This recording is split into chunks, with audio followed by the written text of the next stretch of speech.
What do you know?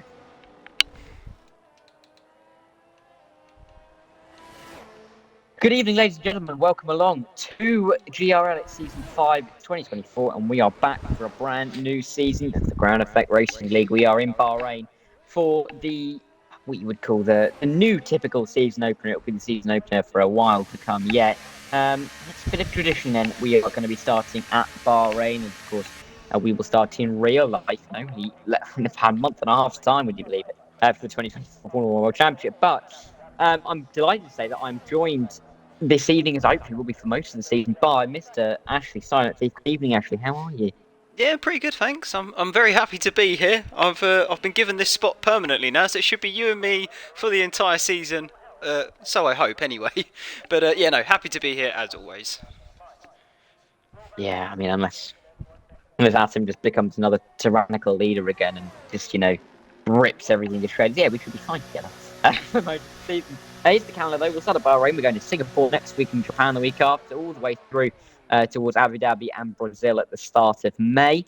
Of course, giving us ample time before the new game will come out, probably around June, probably with lots of bugs and probably not working until the following March. But that is how the season will look. We'll have a quick look at the prize pool, of course, new for this season, Division 1. The champion of Division 1 will get themselves 15 Spondoolies. P2 £10 and P3 £5. And we'll have to see if that affects any driving from some of the guys, but we'll wait and see. But we're at Bahrain, of course. A season opener. We've last time we raced it was last season. Michael Dale was the winner. Jirazi in Div 2 took the win. Corey in Div 3, or Banjo Jazza, which seems weirdly close to my name, and Ace Guy in 456 were your winners. But it's going to be interesting today. We've got some newer drivers in Division 1. I mean, we're a few minutes into qualifying. The first one's been done nearly halfway through qualifying, but most of the drivers are in the pit lane or on outlaps at the moment. But we've got the likes of B Ford in the session. We have got Snipes.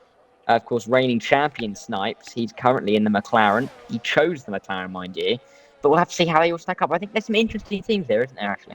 It certainly is, Dara, and I'm going to be keeping my eye on these Mercedes too. Obviously, there is B Ford, runner-up last year, champion the year before, and he has got a nice, fresh teammate alongside him. He's our good friend Rob, and I know that he can be quick as well. So I've got my eyes firmly fixed on this Mercedes outfit, especially for constructors as well, but absolutely there are some teams in there that are not to be reckoned with.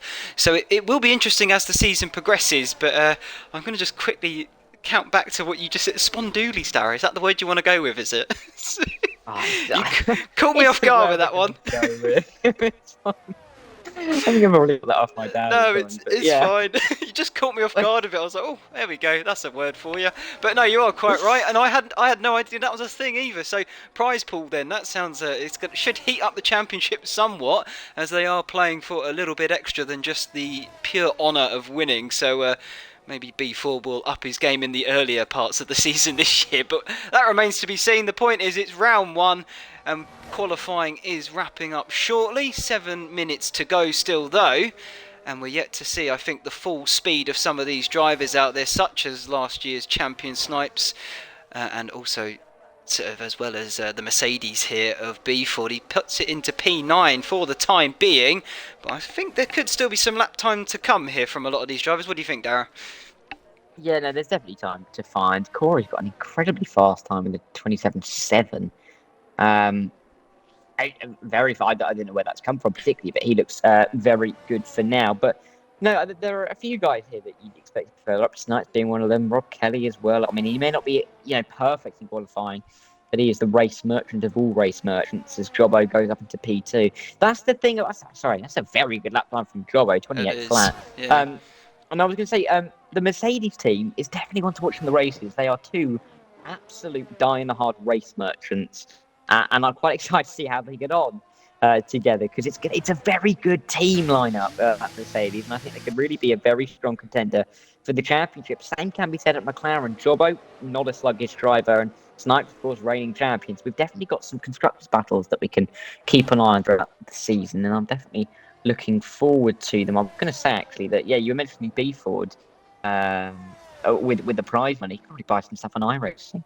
With that £15, it's transitioned quite a bit onto iRacing, and it's a bit of a you can pay for quite a bit on iRacing, don't you? So I'm sure I'm probably going to pay for a couple of tracks, maybe. No, he could Maybe buy Daytona, one track. Laguna Seca. I could tell you from experience, Darren, it's one track. That's probably all he'll get for it. Only one. Yeah, it's quite Oh. expensive. I won't lie to you all. It's quite an expensive thing to get into.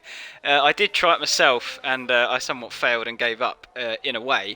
But I was thinking about jumping back in. But enough about me. We'll continue with this action on the track, I suppose. Hey, I'm just running on board here with Delta, Corey's teammate, yet to set a lap. He's just about to finish his flying run. So it'll be interesting to see where the Aston Martin will end up. It's P15 for the time being, so quite a drastic difference there between teammates as well. Nearly a second gap looking at it, but yeah, there's quite a gap between a few of these teammates, isn't there? The two Ferraris looking quite spaced out as well. The two McLarens, even when you look at it, the Mercedes there of Rob and B4, they are fairly spread out at the second. So, yeah, interesting to see what it's going to be when that checkered flag falls. Still 5 minutes left then for this Bahrain qualifying, the first round of the season. And we've got 29 laps to come thereafter. But for the circuit layout itself, it's 15 corners, 9 to the right and 6 to the left. With, I've got it down here as 3 DRS zones. I'm pretty sure it is 3. 5.412 kilometres or 3.36 miles, depending on what side of the pond you hail from. As I am watching Delta just make his way through that tricky turn 10. But I think he's going to be on an in-lap this time by.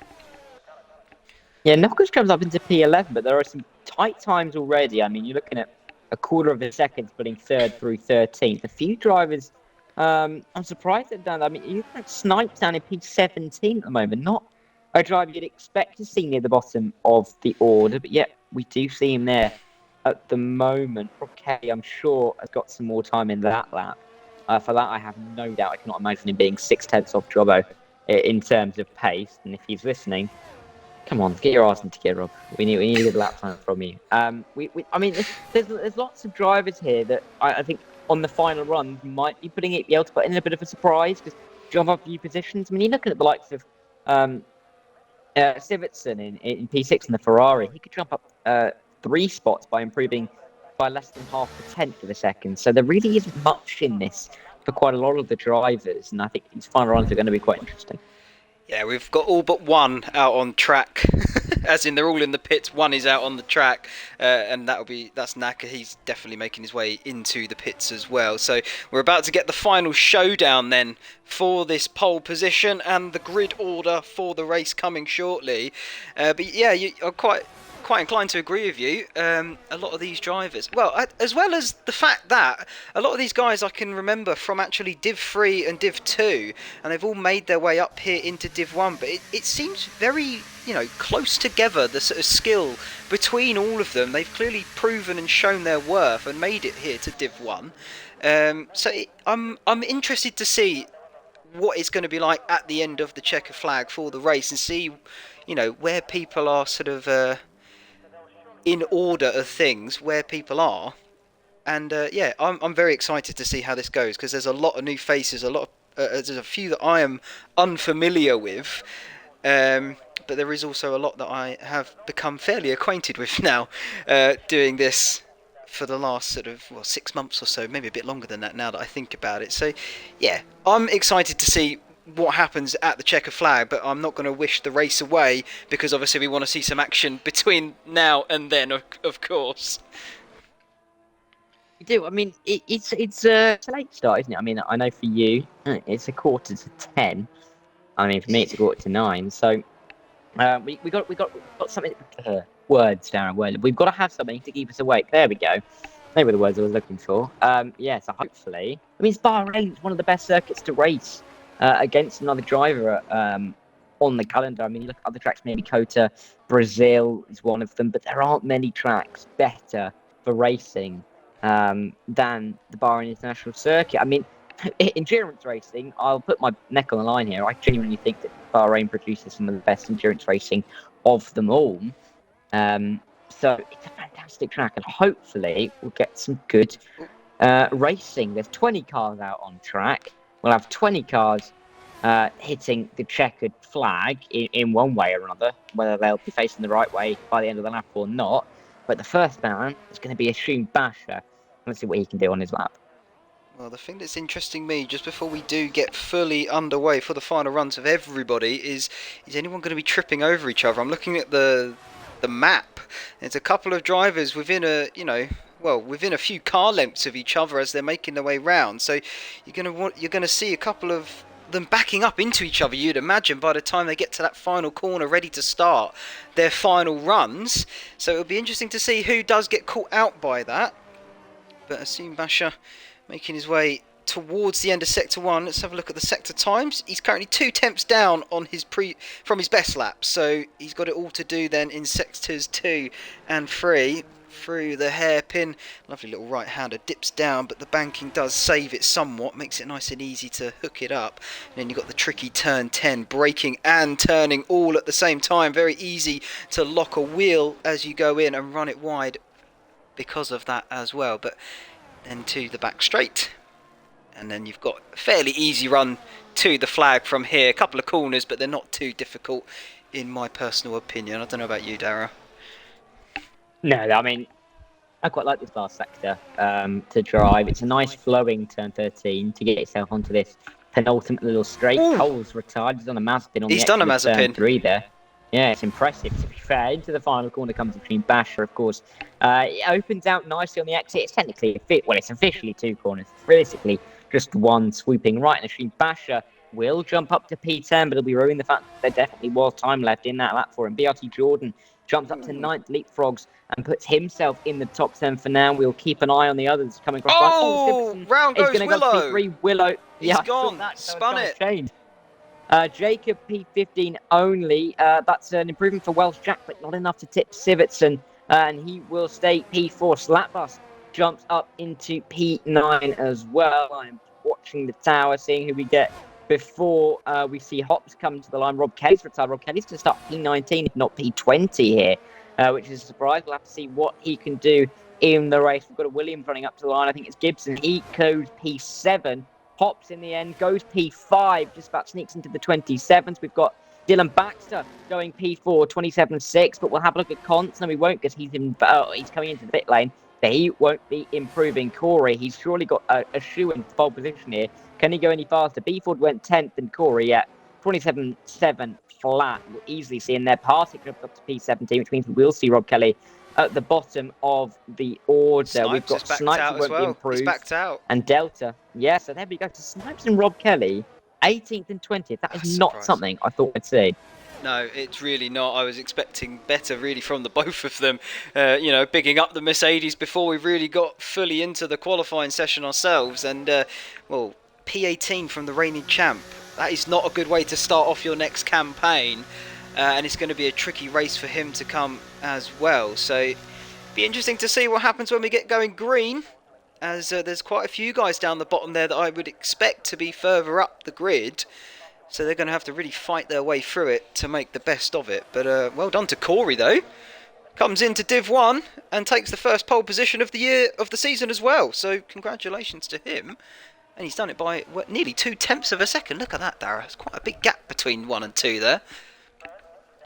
It's an incredible lap time, to be fair. We'll have to see. People are saying in the chat, if anything, and nothing of any importance, quite frankly. So, Robbo's saying that Rob needs to up the pace for ETC. So, let's see, mates. That's a little bit of friendly banter, isn't it, down at McLaren? But yeah, it's a good lap from Jobbo as Corey leads the way, and it's a tight field. I mean, it's less than a second covering all of them, and it's only half a second, covering the top 14. So it really is a tight field. If we get some clean racing, we're probably going to get some trains here. But 29 laps of Bahrain. What can happen in this one then? Well, you did say, Derek, you've hailed it as the best track for racing, side by side specifically.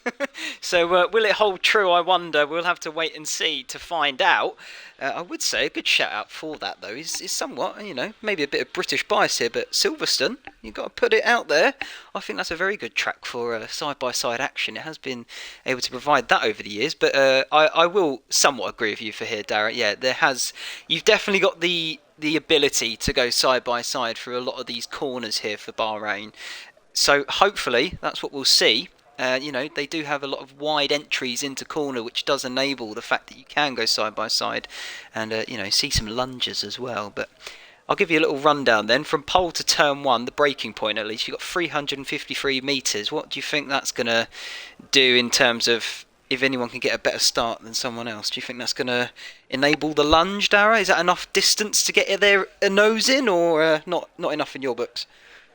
Well, this is a lungy turn one, isn't it? I mean, it's up there with Monza in terms of lungy turn ones. It's not quite China, where you kind of just got to have a bit of a game of what's the word? What's the game? It's cat and mouse, isn't it? Is that what you're looking cat for? and mouse. There we go. Yeah, you got it. What I'm thinking of. Yeah, there you go. Thank you. Game of cat and mouse right there. But no, here is put your foot on the brakes, and you hope to get any damage into turn one. Quite frankly, if you get through turn one and turn four, you're happy generally. Because you've got your front wing intact and you can carry on in the race. But it's a dangerous turn one. You can have a lunge. I mean, it's by no means. It's not a Baku into turn one. But then again, Baku has had its fair share of moments into turn one, hasn't it? So we'll have to see if anyone can get the jump on Corey. I think it's going to be important. We don't know whether Corey's one that pace is stronger than his race pace. Obviously, he will hope that his race pace is strong. But you've got to think of the likes of Beeford. I mean, I know he's slightly further down the order, but he's got such pedigree in GRL. I mean, he's a champion and a runner-run 2 consecutive seasons, and that totals nearly, if not more than 40 races where he's been right up there. So he really, really is one to watch in this one. But who do you think's going to win, Ashley? Oh, it's a good question. I'm trying to remember the grid, if I'm being completely honest with you now. Can I have a quick look at the race director? I'm going to have a quick look here. Who have we got then in the top? It completely scuppered my mind and went.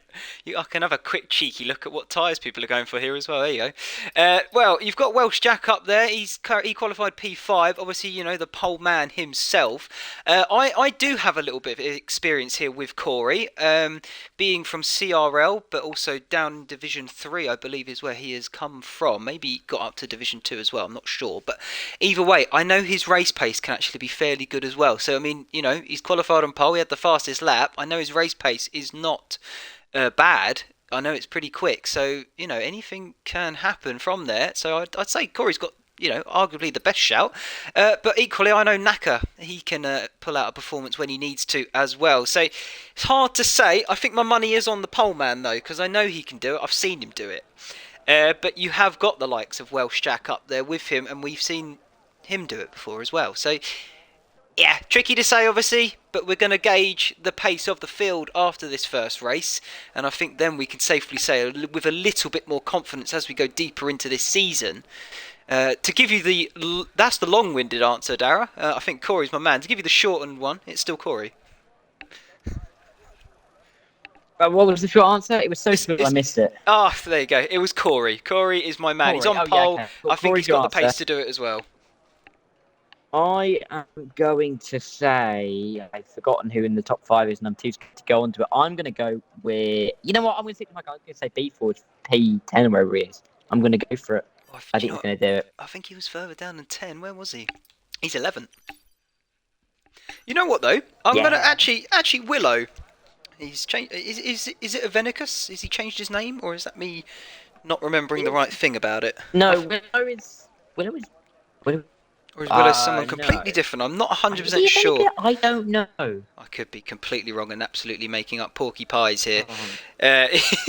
I can't quite remember. It's so much easier in sim racing. I People know, have their real names. They have their real names. It does make life a lot easier. But, well, Willow, if it is who I think it is, I know he's got pace. So, him and B Ford, maybe we can see them climb the ladder. But I'll let you take over here, Dara. Away you are. To see if they can come now. The 5 red lights are out and we are underway then. If your season opener here at Bahrain, Corey gets a good start off of the line, but they are still too thick all the way in towards turn 1. We'll move the camera back a little bit as we see 3, maybe 4 wide. They all just about squeeze their way through that opening corner. I actually think that's one of the more well-managed turn 1s at Bahrain that I've seen in Oh! quite a long time. We've got, oh, maybe not, as we have as we have knockout of the race.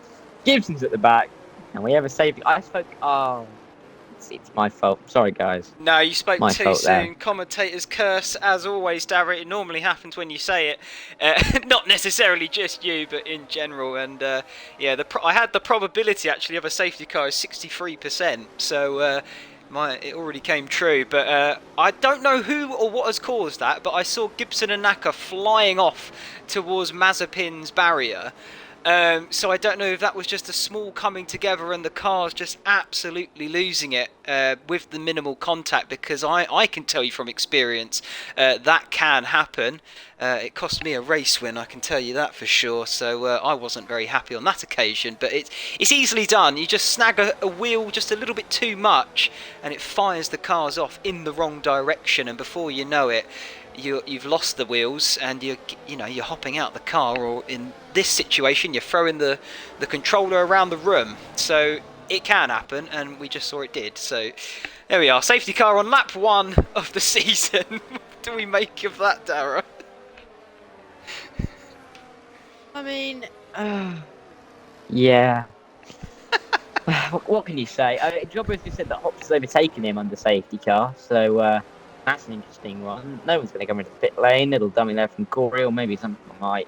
At the back, they might have got any damage, but the majority won't, I don't think. Slapbus really to the. Don't know what's happening there. I think.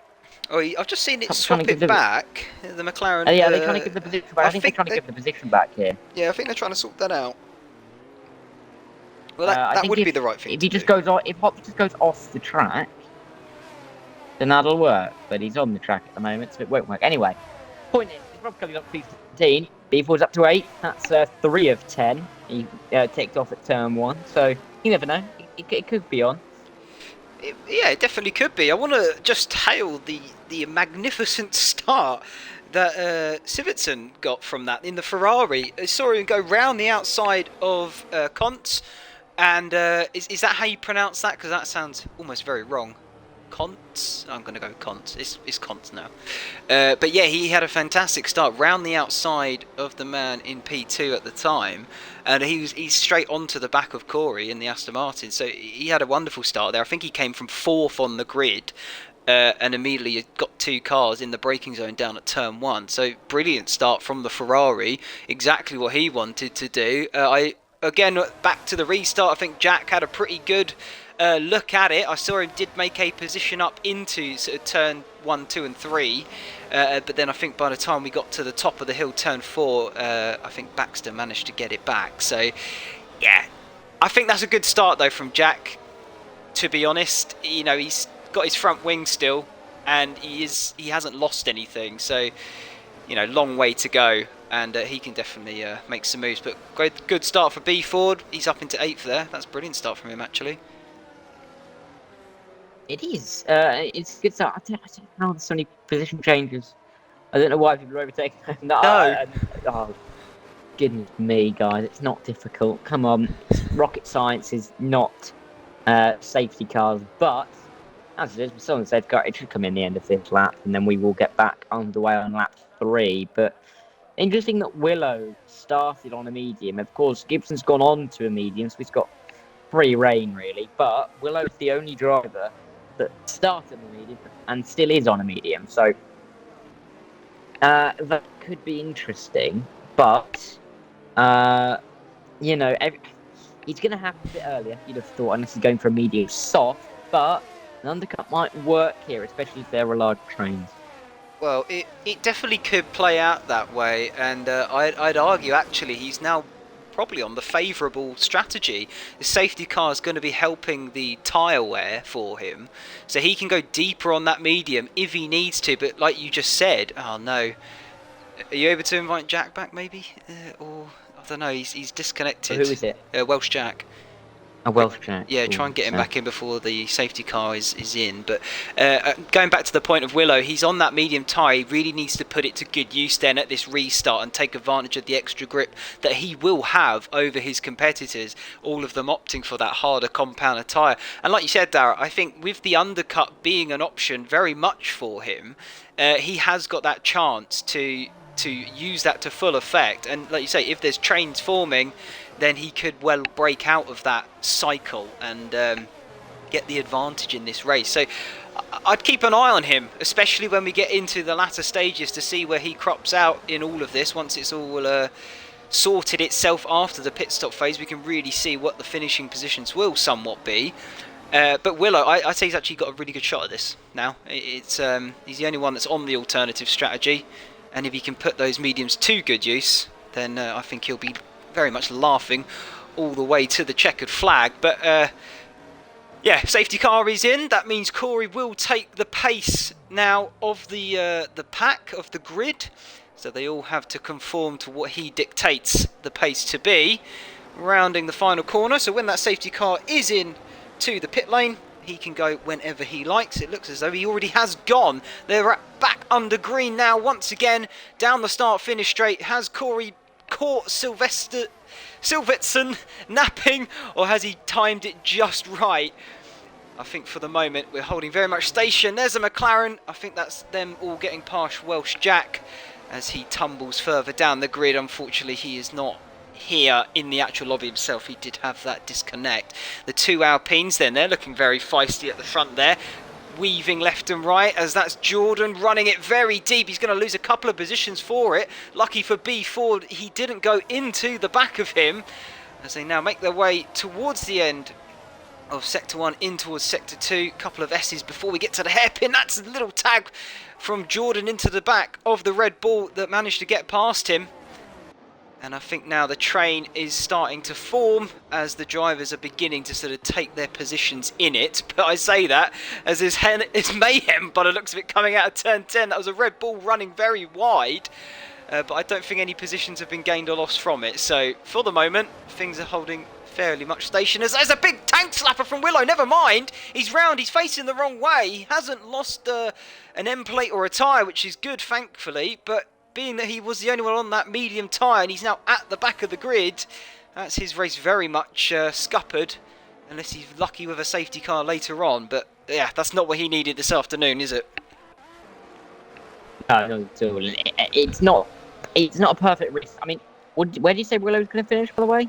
Just for reference? I didn't say he was going to finish. I thought he was going to do well, but well, now he's not. So I take it all back, Dara. Well, thank you very much. Well. Yeah, it's no. not. Rob Kelly's going to get through on. Oh, was Rob in this? No, Rob is in the session. He's just getting through the AI car. I did invite Welsh back. Sadly, not be able to get back in. Jacobs in the pit lane, but yeah, Corey still leads the way, but there is still that train all the way down to P16 if you discount the fact that Welsh Jack, of course, will drop out of that as he is not in the session. But it's going to be interesting to see. It's going to be a bit of cat and mouse. It's going to be tight as they run their way through these opening laps. I think by the time they get to the pit stop phase, we might see a couple more overtakes. We might see some strategy come into play from a few of these guys. But for now, only lap 5:29, and realistically, only racing lap 2. I think we're going to wait to see some moves. Hops, though, looks like he's keen to get through on Jobbo, but he won't be able to do it down into turn 11. It's a tricky place there. But if anything was to happen between those two, Beeford, I'm sure, will be lapping it up to try and get those positions. Yeah, he's hot on the heels, really, isn't he, of this little group? I mean, they're all a group, but, you know, him particularly, he's sort of almost got the gap back to the slap bus. In the Red Bull there, as Hops makes the move on Jobbo for P5 into the penultimate corner, and I think he's very much got that cemented. DRS now in activation. That means they can open that little flap in the rear of the car, give him an extra boost of speed down the straights with the DRS zones, of course. That's Jobbo. He's going to look to go round the outside. He'll have the inside line then for the cutback up to the hill and towards the rise of it over the top, and I think yeah, Hops has just managed to hold out on that occasion. But let's keep an eye on B4 then. He's going to be watching all of this unfold in front of him. Has he potentially got enough pace to get alongside that McLaren and take advantage of the situation? It doesn't look as though it's going to happen this time by. He settles in back behind. Just looking a little bit further down there. That's Slap Bus and Delta. Or Delta? I'm going to go Delta. What would you rather, Dower? Delta? I can't make my mind up. Delta, yeah, Delta. Delta yeah, makes a bit more sense, doesn't it? He's looking very feisty at behind that Red Bull. I think he wants to make a move. But interestingly, the two out front, they've almost got the gap back to those Alpine duo. They have, and I mean, Alpine have been strong for a couple of seasons now.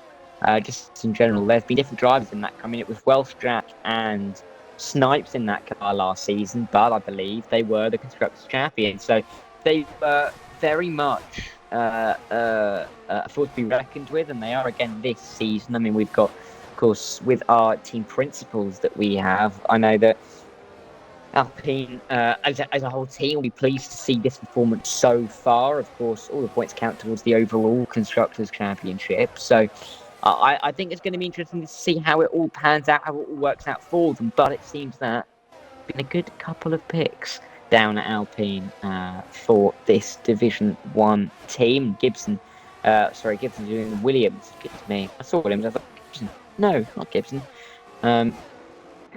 But I believe it's Orgasm, who is in the Alpine. No, it's the Red Bull. Oh no, I've forgotten. Oh god, it's not great, is it? I've forgotten who the team principal is. Oh, sorry, the team principal. I'm not. No, I was looking at the driver lineup. Sorry, no, Baxter and Atom are the drivers. I'm not sure who the team principal is. It has to be said.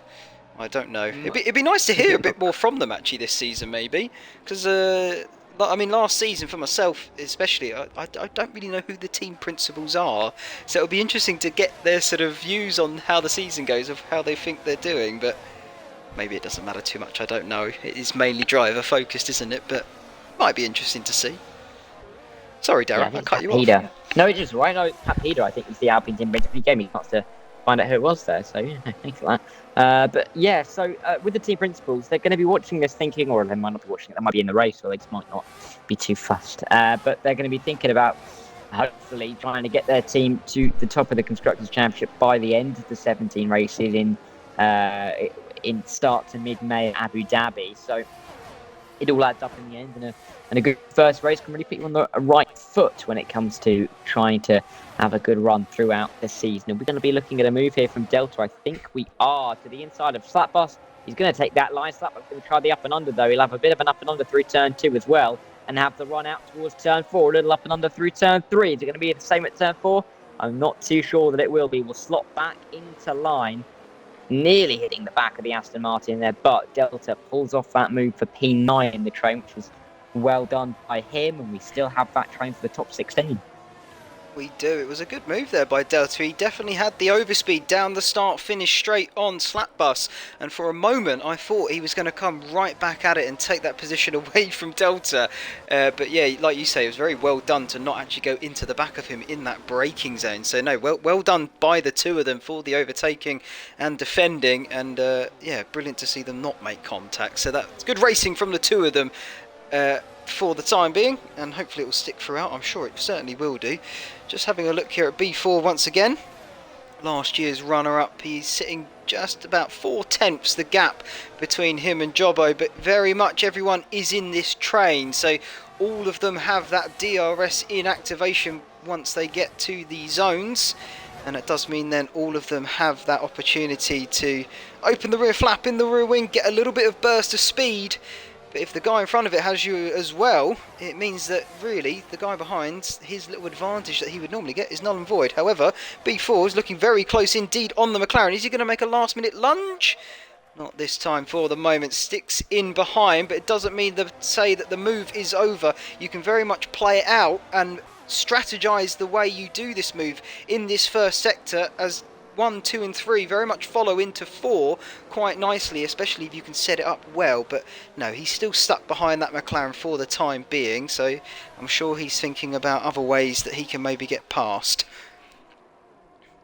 I'm sure we will all, and that's going to be a spin for Cole as well down at turn 4. I think Welshnak is back in his car, but he will get back into the race just behind Cole, who I think is just going to keep himself in front. In fact, he will as they run through. There were a couple of moments there from Corey. Down at turn 1 went very, very deep there. So he's not infallible. He is definitely... Oh, Cole has spun it again. What's happening down here for Cole? It's not going well. The rear end sliding around. He's probably overheated the tyres, I reckon, if that's the case. It certainly sounds like a case of overheating, especially if he's finding it hard to regain control of that car. But interesting for me so far is we've still got a grid of 15 cars all within DRS of each other. That looks to be a move slightly further down. Where was that? I think I may have just missed it. I think it was one of the... It looked like a Haas going for a move, but I think it's just clipped out of my view just then, so I'm not too sure what it was, but... Oh, there you go, it might have been, actually, maybe it was the Alfa Romeo on the Red Bull, but he's lined up nicely, and Abasha's actually got the move down into turn 1. Is that Snipes taking opportune? He is! He's also got past Slap Bus. Made the move stick so far as well, and Rob Kelly's getting in on the fray. Here we go. This could be it. Maybe three wide down towards turn 4. It's not going to happen on this occasion, but Rob goes for a move up the inside. He saw a gap. He's going to make it stick. Is he? No, not quite. Snipes has managed to hold off. The reigning champion managed to keep it round the outside, kept his cool. And although Rob really snatched at the opportunity that presented itself, you know, Snipes left the door open clearly enough for Rob to get the car in there. But he kept his cool and he kept it round the outside and keeps the position as well. Brilliant racing from the two of them. Yeah, it was nice to see them going side by side. I think Rob... Snipes went a little bit deep into turn 4. Rob saw that and was just able to hook the car up to the apex and just find a little nose down the inside, but didn't want to risk that front wing as they ran downhill through 5, 6 and 7. So stayed in behind, nicely managed from him, and he will go again, I'm sure. Rashim Basha might be a bit of a weak link in the train. Hops as well. Jobbo will be trying to gain onto the back of the Red Bull, but we are starting to see a couple of breaks in the train. They aren't massive. They aren't big. We're looking at less than a tenth of a second, but if a break is there, I can just expand exponentially. You can just start to lose time hand over fist. I don't think Civix is going to go for it here on Corey again into turn 1, but this top 4 as well really tightening up. Jobbo, will he have enough of a run here with the DRS towards turn 4? No, he won't have anywhere near enough down there, and there's not going to be any moves in the top 4 either, so we are safe up here for the time being. But it does look like we're going to have to start... the top 4 are going to start to form a wave themselves. They are. I noticed Hops actually didn't have the DRS down the start-finish straight. I was riding on board to see what this broken link in the chain could be like, and he's now got the red light flashing at the back of his car, so he's going to be down on power and energy as he desperately tries to get back within that DRS zone of the car in front. But it could be to no avail, although he has just dipped under the second once again, so maybe he'll get lucky with it. But yeah, he didn't have the DRS down the start finish, and I thought that was it, because the gap went up to a second and a half by the time we got to the braking zone of turn 1. But he's managed to find some time somewhere, and he's now within that second once again, so he's done well to close that gap back up. So hopefully he can stick within it and recharge that battery, which I'm sure desperately needs it at this point in time. Another man, though, is looking very close to that window. It's Snipes here, who just about weasels his way back inside that 1 second window, but it isn't comfortable. Rob Kelly, I think, is going to have the DRS because he was within a second at the detection point, but Partick isn't in it. As we are on to lap 12, we're getting towards that phase. We're going to have to start thinking about pit stops next 5 laps or so. I think we're going to see most of the field in. Absolutely what the medium runners do at the back, Gibson and Willow being 2 of them, particularly Gibson actually, because he's already come into the pit lane.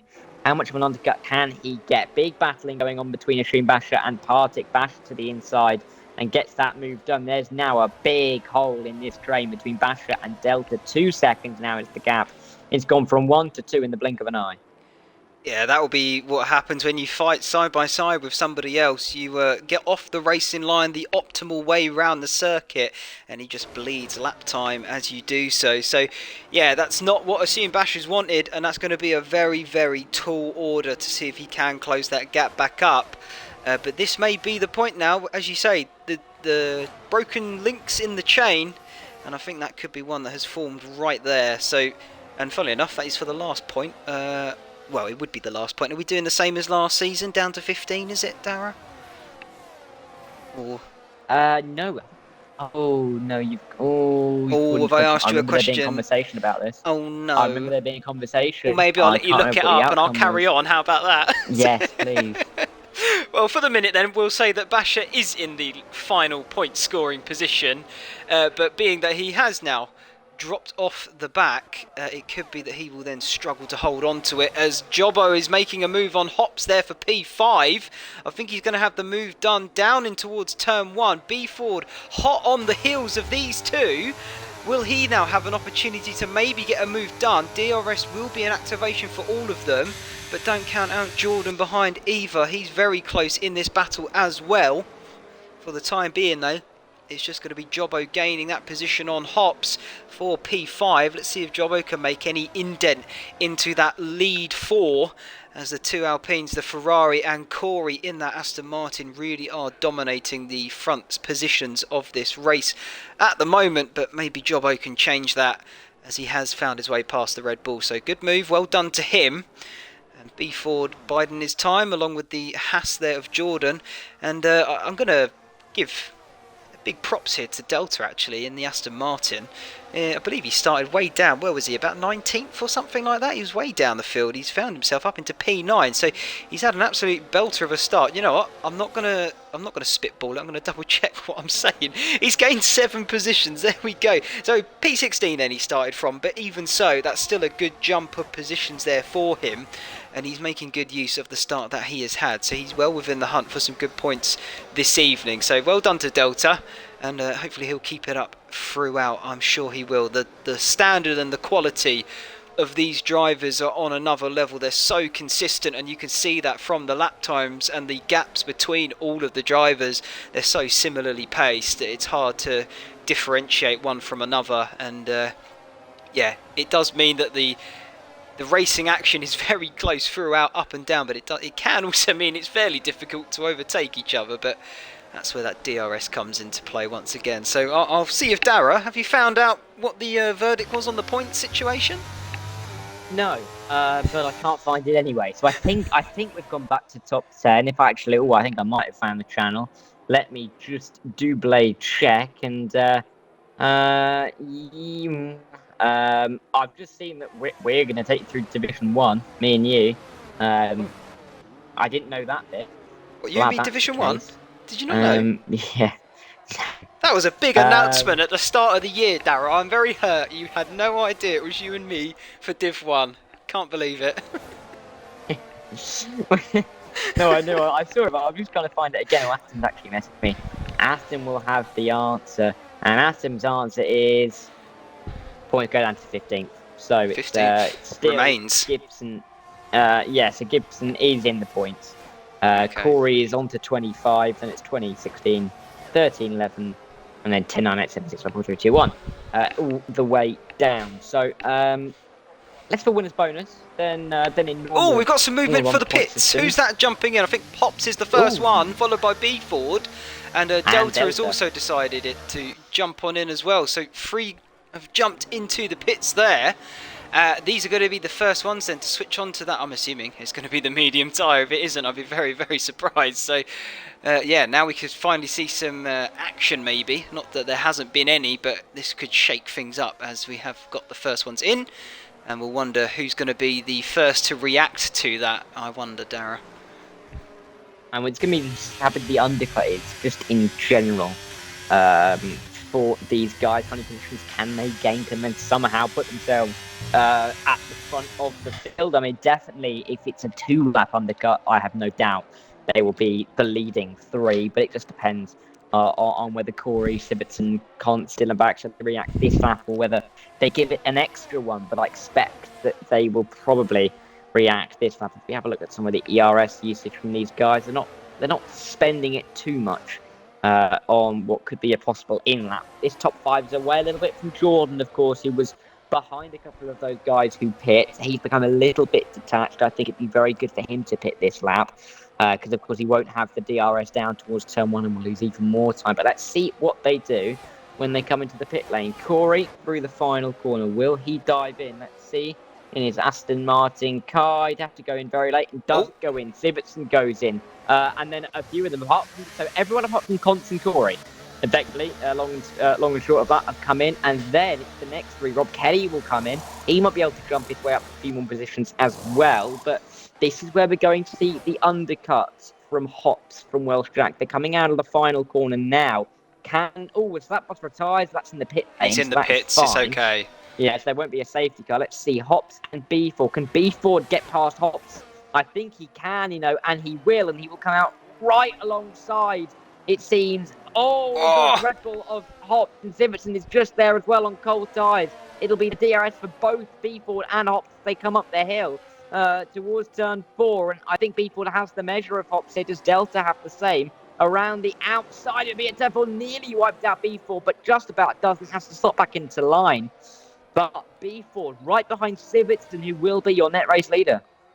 Yeah, he needed to do that then, B Ford. He didn't want to be stuck behind Hops any longer than he had to be. And like you say, now he's right onto the back of that Ferrari, which you will presume will be the net race leader when we come back and everyone has filtered out from their pit stop. So that's huge for B Ford, as that's a big jump up if it is the case of what we are saying is correct.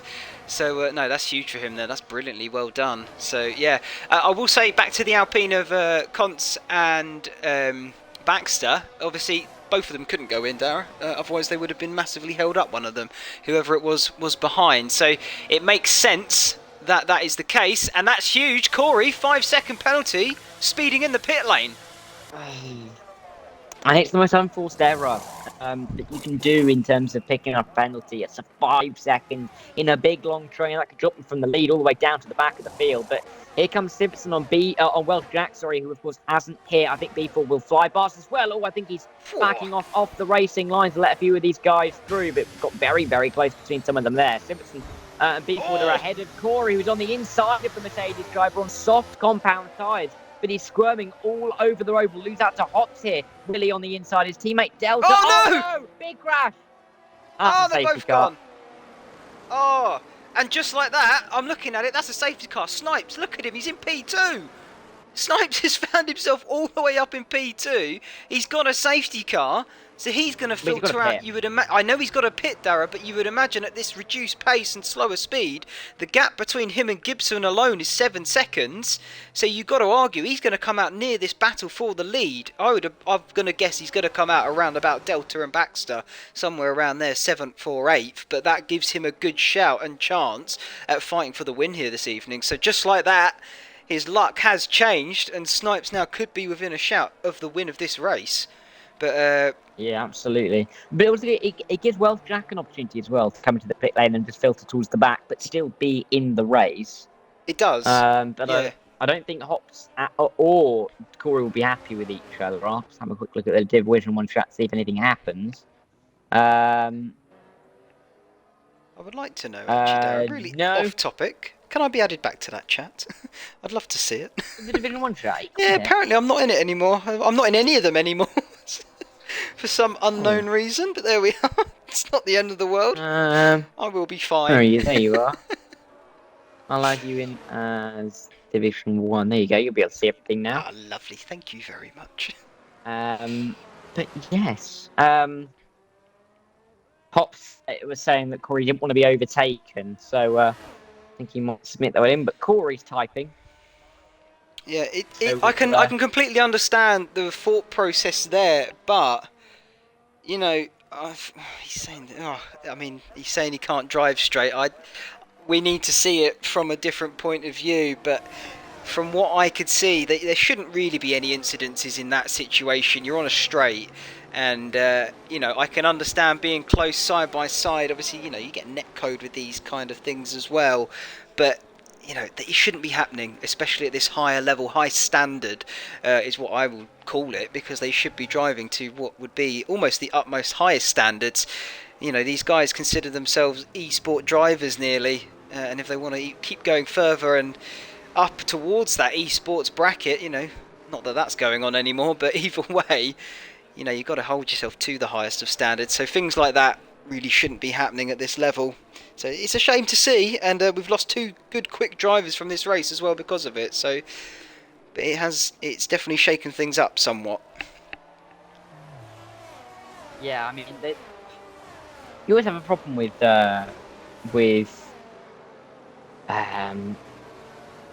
standards. That's what I'm looking for.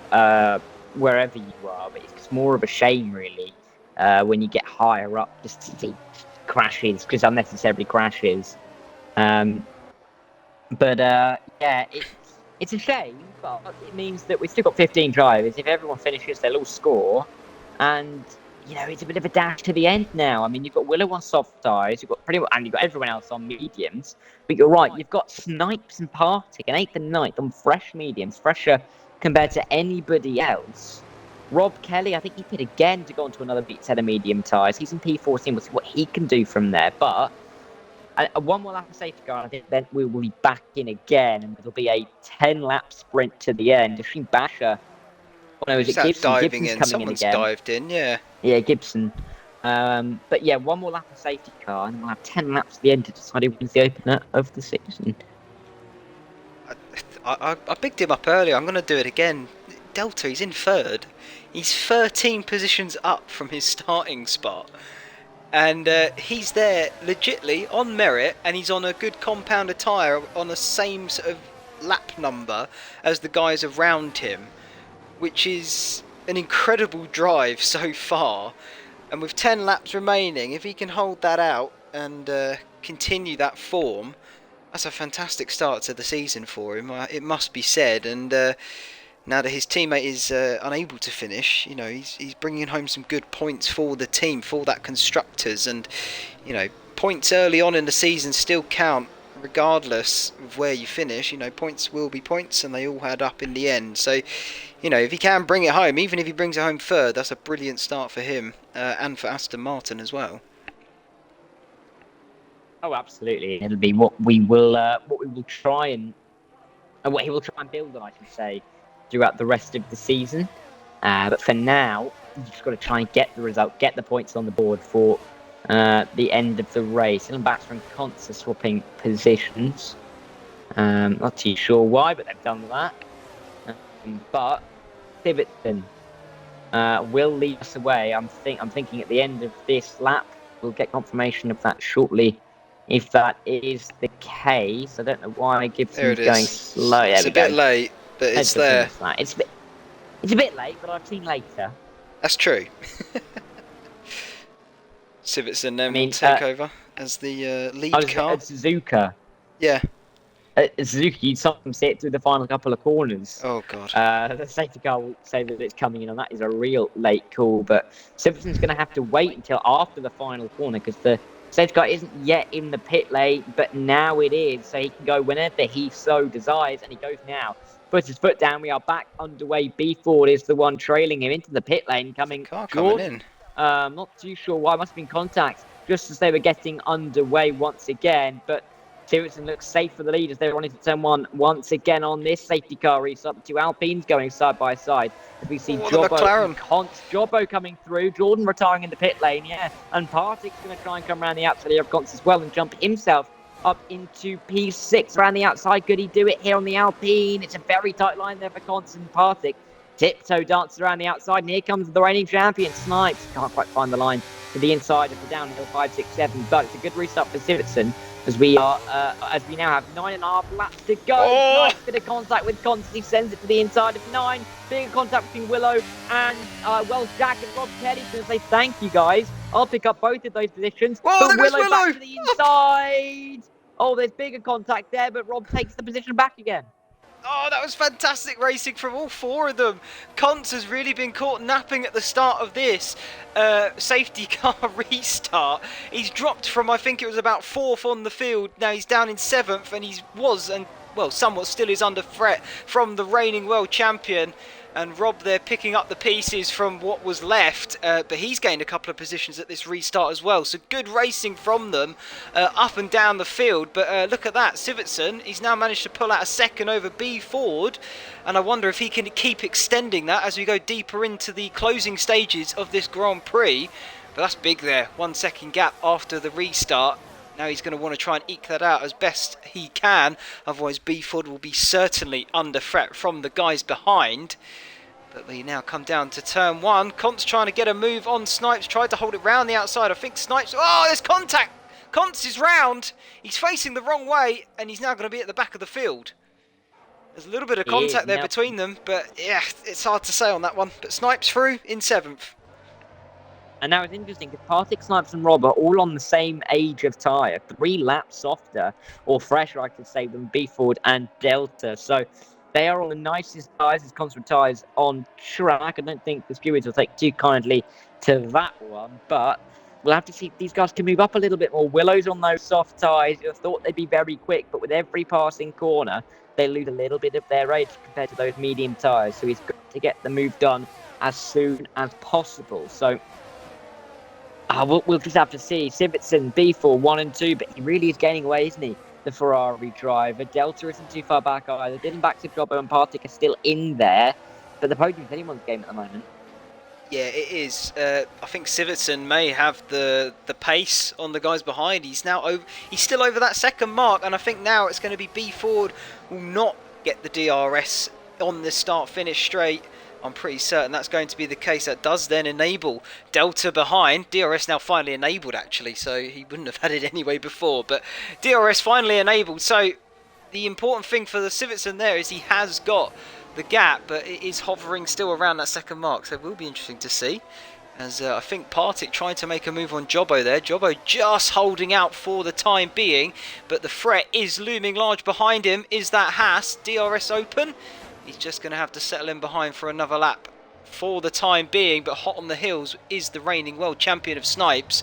And not far behind him is little old Rob in that Mercedes. And he seems to be picking up some positions quite nicely at this restart. Picking up all the pieces of everyone else. But he has got Willow hot on his heels as well. But those soft tyres, I can't imagine they'll go much longer. No, and I mean, I stay on the car. He's not going to get to puncture territory, but it's just, and they're not going to be as effective. They're going to be a little bit tired, a little bit warm, maybe a little bit warm as well. It's going to compound all the misery. But we'll have to see how he can cope with these aging tyres. Up 22 29 means we'll have 7 to go at the end of this one. But it's still close, isn't it, between the top 3? And I mean the top 13 in general, to be honest, isn't it? They're all in a line. DRS will be enabled this lap. It was last lap, or was it enabled this lap? Oh, it was last lap, so they'll have it this lap. They'll have it already. That's what I mean. Yeah, they'll have it down towards turn 1 for the first time after the restart. We'll have to see if that makes any difference here, as Rob Kelly's going to gain to the back of Snipes. A little bit of ERS use. He's going to have to be forced to the outside, but goes to the inside, finds the line, and Willow's going to have a great view of this one. He's going to try and come around the outside of Rob. That's a dangerous place to be. Pinch up on the inside of turn 2 when he nearly comes a cropper to it, but here comes Welsh Jack. The man whose wheel wasn't working earlier on. He's now back inside the top 9. Yeah, it's a good comeback. Willow's going to try and hold it strong around the outside. Just doesn't quite have the grip, though. And Welsh Jack takes P9 away from him. And I think those soft tyres are just going to get harder and harder to race on. He's squirming all over the place, is Willow. And I bet he's thinking to himself he's made the mistake of hitting that, putting on that soft tyre, actually. So, yeah, I don't think he's very happy at this present moment. But he made the decision. And he's going to be the one to sort of suffer for it, if you think about it. But yeah, brilliant stuff from Welsh Jack there. Took full advantage and opportunity of what was in front of him. And I feel this is very much going to be the story coming up to the checkered flag. Is, you know, any chance that you can get from the mistakes up in front of you is going to be where positions are going to be gained and had. That's normally how racing is, but it's especially in the closing stages of one. So it'll be interesting to see how this plays out as we go into the final closing stages. Just on board here with Partick, right up behind Jobbo in that McLaren. Little squirrely there on the exit of 15 down to the start finish straight. but they'll all have that DRS, as I think, is that Delta? That's the Alpine, sorry, a Baxter, trying to go up the inside of Delta into turn 1. They're side by side through this first complex of corners, as Delta tries to fight it back aggressively as he can, but keeping it within the rules, and I think Baxter has actually managed to pull the move off. He has. He's now confirmed the move, and he now sits P3 and is on the podium. Delta relegated to P4, and he's still under threat from Jobbo behind. Yeah, they'll continue on as well, but it's a good move there. I mean, it was a little bit of contact between Delta and Dylan, but it's difficult to go side by side through there without making a little bit of contact, and it was all within the rules. There was nothing wrong there, realistically. Oh, what a move from Partick! He's done the Alonso! What a fantastic move! I just saw that in the background as I was on the off-board shot down his turn 10, but I didn't think it was scarcely believable. But he's made that one stick for P5 now. Snipes is on the back of Jobbo. Will Jobbo let his teammate through? Of course, Jobbo is the team owner down at McLaren Mercedes. But we'll have to see if he lets his teammate through. I wonder if he will. He might not, but there's an option there open to him. And he will. There we go. He'll let through Snipes, his champion teammate. But now Welsh Jack is going to be right on the tail of Jobbo. We'll have to see if he can do anything to try and spoil the Jobbo party as they run through with 5 laps to go now. Yeah, he's gaining down the start-finish straight. He's going to push Welsh Jack probably as far right as he can. And he's just about going to get alongside. Jack's going to go to the inside line. I think he may have this move done fairly easily. He certainly looks to have. And yeah, Welsh Jack then, P7. He'll go chasing after the reigning champion. But he still hasn't confirmed it just yet. Jobbo tries to fight back. He'll have to go the long way round through turn 4. Doesn't quite have the grip to do it either. So no, Welsh Jack P7, and Rob may be sniffing at P8 as Jobbo has been off the racing line, you would argue. So he's going to lose a little bit of speed. But I think he had a big enough gap from him to Rob. So for the time being, then Jobbo will stick in P8. But I was riding on board with Partick for that move. And what a move it was last lap around. So you can expect to see that in the chat later on. Because, yeah, that was fantastic to watch. It was, wasn't it? But there's an opportunity for a couple more good moves here. Welsh Jack on Snipes could be an interesting one. Of course, these two teammates last season, they took home the Constructors' crown, but now in very different colours now, orange and navy blue, as they're on their way down towards the final corner. There will be 4 laps to go for Sivertson to hold on from Beeford and Dylan Baxter, but everyone is piling on the pressure. Sivertson, this is his debut race in Division 1 at least, so he's doing incredibly well at the moment. Beeford, the most, one of, if not the most experienced, I should say, head in this field, and he's going to take the lead down towards turn 1. Nothing that Simpson can really do. Partick looked for it on Delta, but wasn't going to make it. Rob Kelly has made it through on Jobbo, and they're going to be in the party together, so they'll be talking about that one. I'm sure Rob will be giving some stick to Jobbo, but he's now up into P8. Jobbo slipping back on those older medium tyres. Could that be a sight of things to come between Partick and Delta here? It certainly could be. Partick was looking very racy on Delta. He was weaving in his wing mirrors, was he, saying, I am here. I do want that position. So I think you could be right, though. This could be a sign of things to come as the laps wear on. The guys on that slightly older set of tyres could become more vulnerable, particularly in the final 2 laps. So yeah, I don't think this is over yet, Darryl. I think we've still got moves to be made for sure.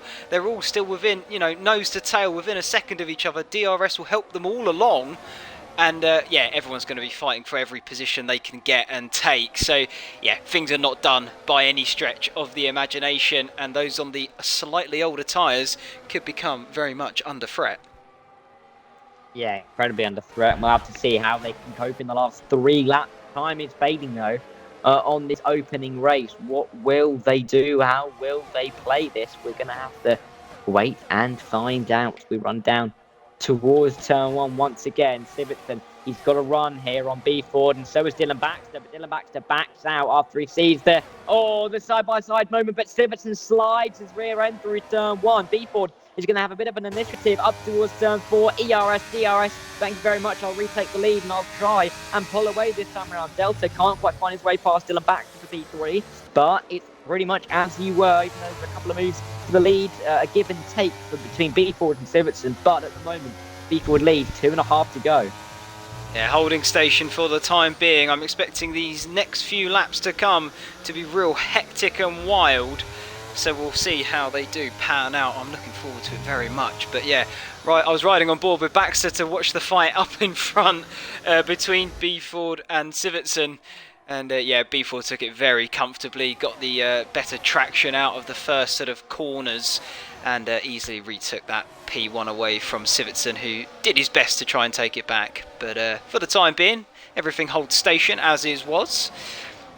And so we ride on board and wait for the next lap to come around, because I don't think there's really any opportunity for the guys to get some moves in these next sets of corners. Not saying it couldn't happen, because we certainly know it can, but it's very difficult to do so. I have just realised, Rob Kelly, he's got that little red light flashing on the back of his car, and he's actually dropped with out of the second from Jack up in front, so Rob could become quite vulnerable to the guys behind. Particularly, he doesn't have the DRS and that light is flashing, so it could get very tricky for him now in these closing laps. Well, it could get very tricky, and it's very tricky to tell when there's front wing gone. A little bit of front wing gone from Wells Jack, I think that is, as they bump their way through turn 1. I think he hit the back of Snipes there, and yes, he's missing an end plate. His front left end plate, could that prove costly for him in these closing stages? I've just had a message from Aston to say that actually, T. Sivertson, as Wells Jack goes wide off the track, and it's such an unlucky moment from Wells Jack, and he's going to pick up only a few points in the end of this race. Oh, there's a move from Rob up the inside of Snipes. What a move! Caught him very off guard. I'm sorry to jump in there. No, don't worry. Absolutely, on the reigning champion, caught him napping down towards that hairpin of turn 8. And what a move that was. Rob taking full advantage of the opportunity that lay before him, and he takes P6 away from that McLaren driver. Oh, and Snipes goes, well, I think Snipes has damage here. Snipes must have some damage after the contact before, unless he's just gone very wide. No, he's definitely got damage. You can see, slow through turn 13, as we'll only have one more lap to go in just a second. But Rocket League's up to 6, as we just said. No, what we can mention is Aston has just told me that Sivertson is actually Torpen, if you remember from last season. But that's obviously a name change, but that's Torpen doing well up at the front. Some ride from Snipes is going to drop right down to the back. What can Sivertson do? Is he going to take the lead down towards turn 1? Is he going to try and hold back? Dylan Baxter is going to watch this one and try and pick his way through. It's deep from B-Ford in turn 1. It's a rare error from the one-time champion from season 3, and he'll have to defend like his heart, like his life depends on it. Oh my word, they're so close to the inside down towards turn 4. B-Ford wasn't going to allow the inside line to Sivertson, as they now run their way through turn 4. Sivertson around the outside, he's trying to dance there, but B-Ford inside will have the inside line for 5 and 6. But this battle will continue. Will there be ascend into turn 8? Don't count out Delta for a podium here. Around the outside goes Sivertson on B4, but it won't work out. Just about a little bit of contact, but it's no harm done there between those two.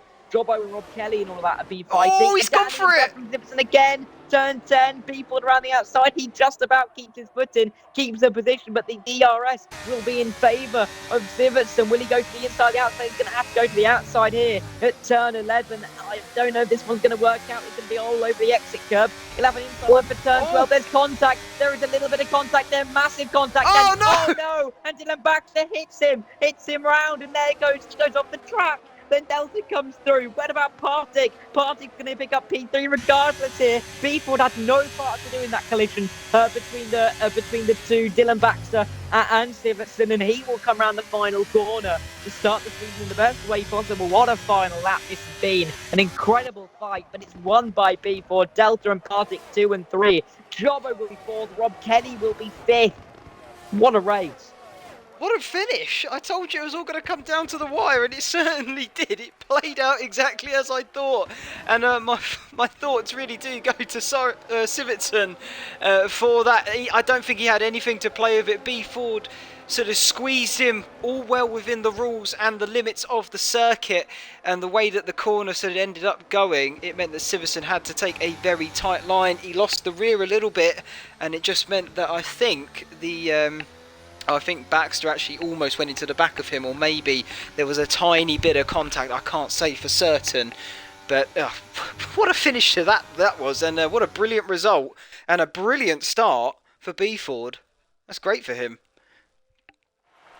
Yeah, it's a ridiculous end of the race, but it's a good start to the season for Beeford, as we will go through this order. Beeford, then Delta, Partick 1, 2, and 3. Trevor and Rob Kelly in 4th and 5th, but Mercedes starting the season off very strong, as we expected that they would. Willow, Dylan Baxter, and Basher. Snipes and Gibson right out the top 10. Jacob Siverson and Welsh Jack pick up a few points, but not as many as they would have liked. Conks, Jordan, Hops, Corey, Slapbus, Cole, Knockup, all didn't finish. Excuse me, but yeah, what a race in the end. And Beeford wins from 11th, Delta second from 16th, and Partick third from 17th. Three of the bottom 5 in qualifying are in the top 5 at the end of the race, which is absolutely Insane. ridiculous. Only one of the top 5 on the grid finished inside the top 11, which just shows how crazy it was. I'm going to try and invite Delta and Partick to the party to try and get some interviews going. I want to talk to Delta and Partick for certain. Insane race from the two of them. I had no idea Partick started in 17th, in all honesty. So to see him on the podium, I knew Delta was doing incredibly well all race. And I mean, credit to Beeford, 11th to 1st as well. But yeah, the top 3, who would have thought it? The top 3 would have started outside the top 10. You couldn't have really scripted it even if you tried, could you? What a race it was in the end. I mean, a fantastic display from all of these guys. And I mean, there were some unfortunate moments in there, but overall, it's a fantastic race to kick off the season. We'll see if Beeford is going to join. I'm just having a look through the chat. And everyone's been very kind to each other, it seems. Do I detect a hint of sarcasm in that? A little bit of sarcasm. I don't think everyone's too happy. But yeah, that's my assessment of of the chat. I'm going to try and invite Beeford again if he's not here. I don't actually know if he's here because I haven't checked. He's not here. I can tell you that for sure. I'll try it one more time. But while I do, Ash, do you want to interview RP3 and RP2 drivers? Yeah, sure, I'll give it a go. Well done there, boys. That was a brilliant race from the two of you. 16th and 17th on the starting grid, and you finished 2nd and 3rd by the time that checkered flag fell.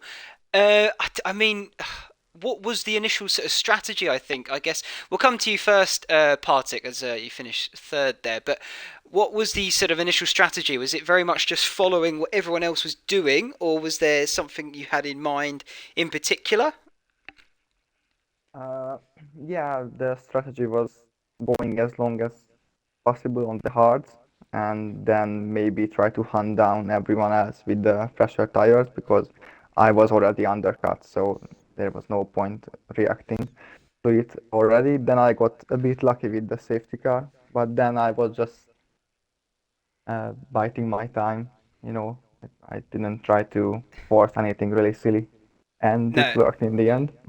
I was going to say the safety car was perfectly timed for you. I think were you even leading the Grand Prix at that point when it came out? Yeah. And I saw I think it was you and Snipes at the time, and I was saying to Dara how fortunate that's played into your hands, because it really did. So no, a bit of luck, but you were there to be. You have to be in it to win it, and you certainly were in it. So you did very well. So congratulations on your P3. But yeah, the strategy played out quite nicely for you there in the end. Thank you. You're welcome. And then Delta, I was actually giving props to you throughout, because by the midway point you'd already made your way up to sort of P9ish, sort of dabbling in the top 10. What happened at the start? Because I don't think we were sort of on board with you to see what went on exactly. So how did the start of the race go for you, or how did you feel about it? Well, we just, we got a good initial getaway. We made a few places and we saw the crash up ahead, so that really helped us out.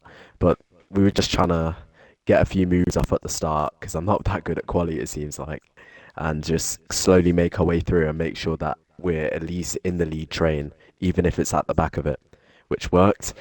And so we decided to just go for the undercut, and we made up quite a few places, even though the safety car came out. I knew like Partick and I think it was Snipes as well. You said they would have the fresher tires at the end, but around Bahrain, two laps fresher tires doesn't do an amazing amount. So as long as I just stayed with the front runners, we were fine. We got a bit lucky on that last lap. Somehow got P2 after that contact. But yeah, good race, good race. Yeah, no, brilliant race from both of you. So no, well done to you, Partick, and to you, Delta. That was brilliant. Have we? Are you ready, Dara? I think I'm ready, Or but shall I I've just conjure up sent another another question? invite. I think Beefle might join now because he said 1 sec, and I've given him another invite like he asked for. Um, but I mean, both of you. First of all, very quickly, next week, of course, we're heading to Singapore. You looking forward to that one? Yeah, I mean, if I get a seat, then yes, That's true. because yeah, of course I haven't been drafted. So any team owners out there, I just got a podium if you didn't notice. So yeah, yeah, I'm looking forward to Singapore. I mean, I'm not particularly fast at the track, but I quite like it. And you, Delta? Yeah, I'm looking forward to it. It's one of my favorite tracks, but again, got horrible quality pace on this game, so just relying on the race really. Yeah, but it Yeah. doesn't matter as it seems for both of us. Yeah. And it's a long race too, isn't it? I mean, it's nearly, and it's going to be nearly an hour. Like it's the longest run on the game to the 50% and to 100%, obviously. But it's a bit of a slog. But good luck to both of you for doing it. Beeple can't join, but he's sent me a one line that I can read out. He says, "Happy to win, and Atom likes sheep." So read into that what you will. But on that note, we will say thank you to everybody who's watched. Thank you to Ashley for joining me. Thank you to the two of you for joining, and well done. And we will be back next week in Singapore in 7 days' time for the second round of season 5 of GRL. But between now and then, we enjoy the rest of your week, and we will see you when GRL returns in 7 days' time. Right, we're done. Thank you, guys. I'm I'm Yeah, dead up. thank you.